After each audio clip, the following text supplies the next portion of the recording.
तो इससे पहले हमने एक वीडियो अपलोड किया था कैपकट के ऊपर जो इंडिया में चल रहा है without VPN and new feature के बारे में बोला था। एंड उस वीडियो में भर भर के कमेंट आ रहा था जो कैपकट का मेरे को लिंक चाहिए एंड एपीके डाउनलोड करना नहीं आता है जिसको भी। तो इस वीडियो में प्रॉपरली मैं सॉल्व करने वाला हूँ कैसे आप लोग कैपकट को डाउनलोड कर सकते हो एंड हाँ, जितना भी ग्लिच आ रहा है अभी उसके बारे में भी बात करने वाले हैं।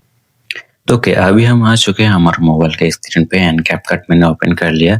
जो वीडियो मैं बना रहा हूँ उसी इसको ही मैं एडिट करने वाला हूँ कैपकट से। मेरा तो ऐसे ही आ रहा है, मतलब कोई ग्लिच वगैरह नहीं हो रहा है। एंड आपका थोड़ा प्रॉब्लम दे रहा है तो आप लोग क्या कर सकते हो, सेटिंग में जाने के बाद इधर प्रोपोर्शनल मोड ऑन कर सकते हो, जिससे क्या होगा नेटवर्क का स्पीड ज़्यादा हो जाएगा और अल्ट्रा एआई एक्सपोर्ट कर सकते हो, उसमें ऑप्शन आ जाता है।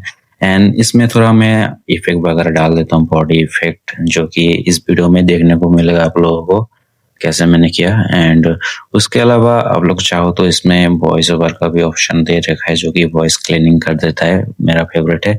एंड में मैं लिंक दे दूंगा, मैंने इंस्टाग्राम का इसमें डिस्क्रिप्शन पे लिंक दूंगा एंड इस इंस्टाग्राम का बायो में कैपकट का जो है आप लोगों को मिल जाएगा जो भी आप लोगों को चाहिए, क्योंकि मैं इधर नहीं दे सकता क्योंकि इसमें कुछ गाइडलाइन का भी इश्यू होता है। तो आप लोगों को चाहिए तो आप लोगों को मेरे को फॉलो मत करो चलेगा, बस उसमें जाके डाउनलोड कर सकते हो।